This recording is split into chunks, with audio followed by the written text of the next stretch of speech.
guys! Welcome ulit sa ating YouTube channel. And today guys, i-discuss ko naman po sa inyo ang Xpander 2026. Kung ano nga ba ang mga new features at magkano ang kanyang SRP ngayon. So let's go guys! Kung bago ka pa lang sa aking YouTube channel, huwag mong kalimutang mag-like, share, and subscribe dito sa aking YouTube channel. Para at least updated ka sa mga susunod kong videos.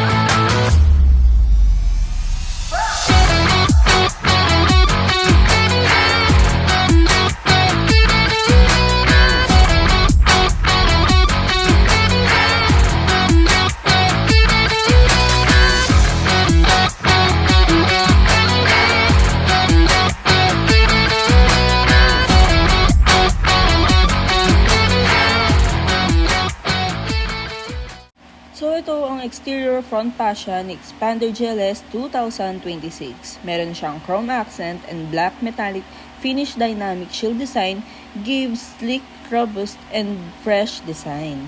So for exterior fog lamps ng 2026 Xpander, naka-LED na rin siya. Of course, for new features, meron na rin tayong 360-degree camera. Guys, ito po yung pinaka-rear ng ating 2026 na Xpander. Black na rin po yung pinaka niya dito sa ilalim. Ayan. Then of course guys, meron pa rin tayong rear camera.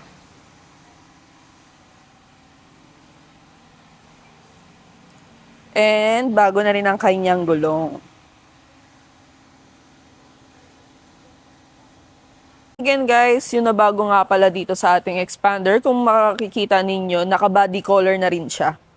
Ayan. So, sa GLS before, chrome to guys. And ito na yung bago niyang grille. Ayan. With 360 camera. Ayan, kung makikita nyo guys. With LED fog lamps. Ayan. And of course, black na rin po yung pinaka sa ilalim ng grill niya. Ito yung 360 guys. Check natin yung other cameras. Kung saan po nakalagay. Ayan. So, meron dito sa side mirror. So talaga guys, pakita ko naman sa inyo ang interior ng ating Xpander GLS Automatic 2026. And of course, for cluster meter, meron tayong 8-inch integrated LCD multi-information display monitor. And meron na rin tayong 10-inch smartphone link display audio, touchscreen with new wireless Apple CarPlay and Android Auto. With multi-around monitor button.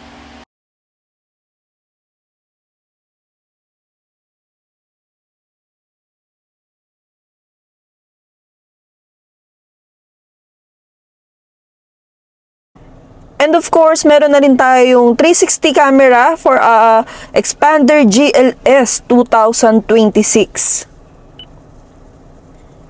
We have 8 ways. Ayan. Makikita ninyo. So guys, i-check po natin yung second row kung may nabago ba sa ating 2026. Actually guys, as is pa rin naman po ang ating Xpander 2026. And meron na tayong new adjustable second row center headrest.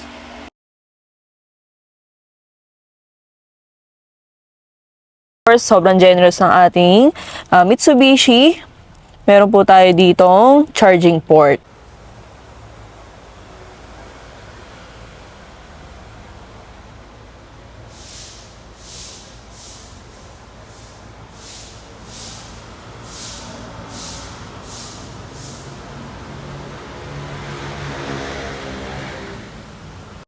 And of course, for 2026, meron tayong new design 17-inch alloy wheels.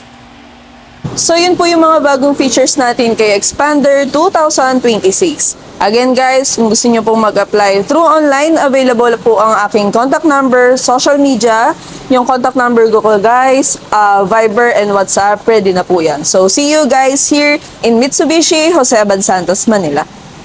Thank you guys for watching this video. Again guys, sana marami po kayo natutunan at nakita nyo kung ano po yung mga new features ngayong Xpander 2026. And again guys, ang ating SRP at down payment and monthly nito, nandyan sa screen natin. So, nandyan din po ang aking contact number, social media account, para at least kung gusto nyo pong mag-apply through online, pwede nyo po akong kontakin. So, see you guys!